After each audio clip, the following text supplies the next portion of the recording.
Hey everybody, today I'm going to show you a tip, trick mod, whatever you want to call it, for the Sigelei FUCHAI 213, and this does apply to the Sigelei 213.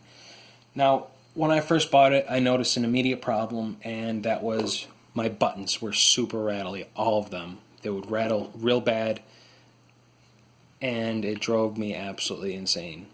Second problem I had was after a week or two, I noticed this top plate here started separating from this blue aluminum right at that crack, and that's because, see those two screw holes?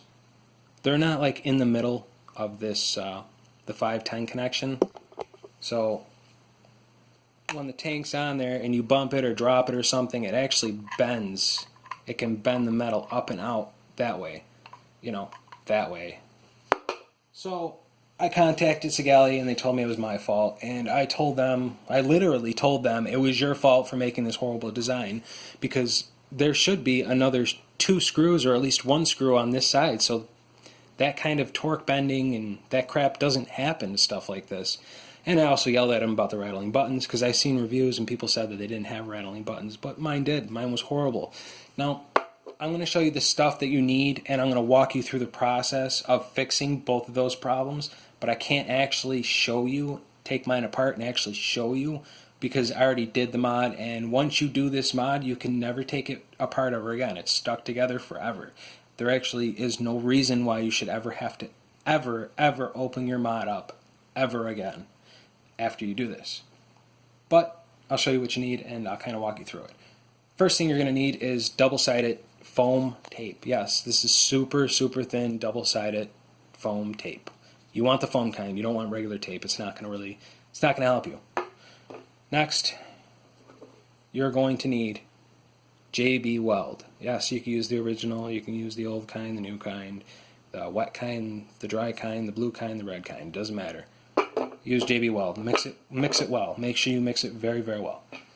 Next thing you're going to need is a 1.5 hex. It has to be a hex. It's not a star, it's a hex. It is a 1.5. Now you either need a tip or a screwdriver like this. Either one works. Whatever you have lying around, whatever you can get your hands on.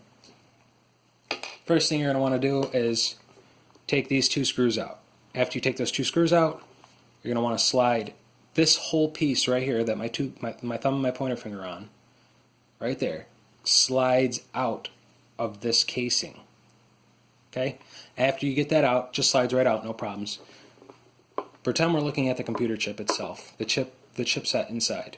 Now right here and right here are going to be two screws. You take those out. Next, if you flip the chipset over and look where the batteries go,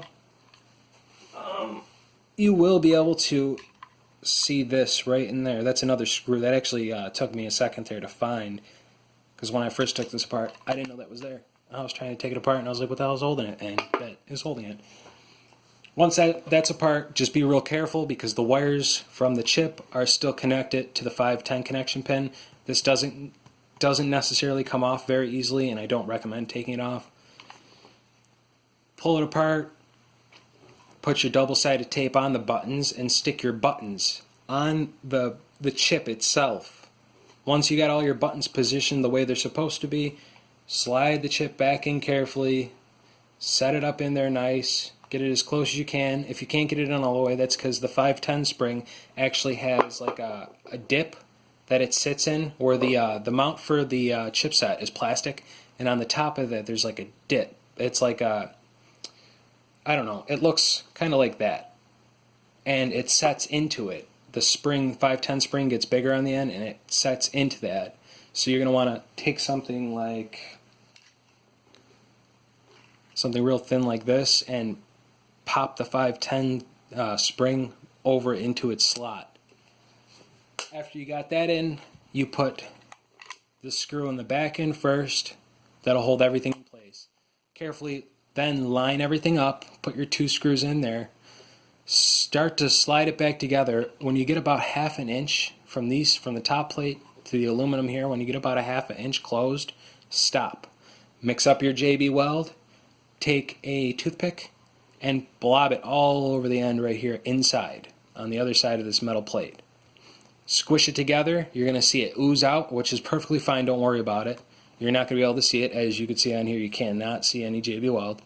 And then you put your 2 screws in, hold it real tight, put your 2 screws in, make sure everything's lined up good. Your base is lined up good, like the edges here and here and here. Everything's lined up nice. And then just take a Q-tip and some rubbing alcohol, wipe that shit off. Check it, make sure you don't see anything. If you do, take the end of a toothpick, scrape it out, make sure it looks nice. Squeeze it tight. Tighten those screws down as much as you can. Don't strip them, or you could strip them because you're never taking this back apart ever again. And let it sit for 24 hours. After that, you're good. No more rattly buttons. Everything still nice and clicky, and everything works perfectly fine. Nothing to worry about. And I actually vaped while it was drying too. It didn't really affect it at all. And it works perfectly fine. There's no problems.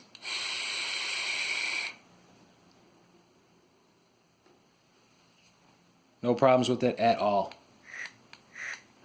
Nice and clicky. Everything's together, and that is not ever coming back apart. Like I said before, once you do this mod, you can never take it apart ever again. And I apologize for not being able to show you. Like I said, I already did the mod, and I don't have a second one to do it all over again. And I'm sure as hell not prying this apart.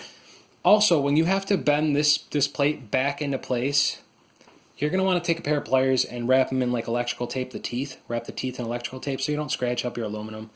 And just bend it real slowly and carefully. That's after you take the chip off. That's the reason why you have to take the chip off of this metal bracket here. Watch the screen when you put the chip back in too. Be careful about that. Just be real careful. If you're not very techy, you're not going to be able to fix it.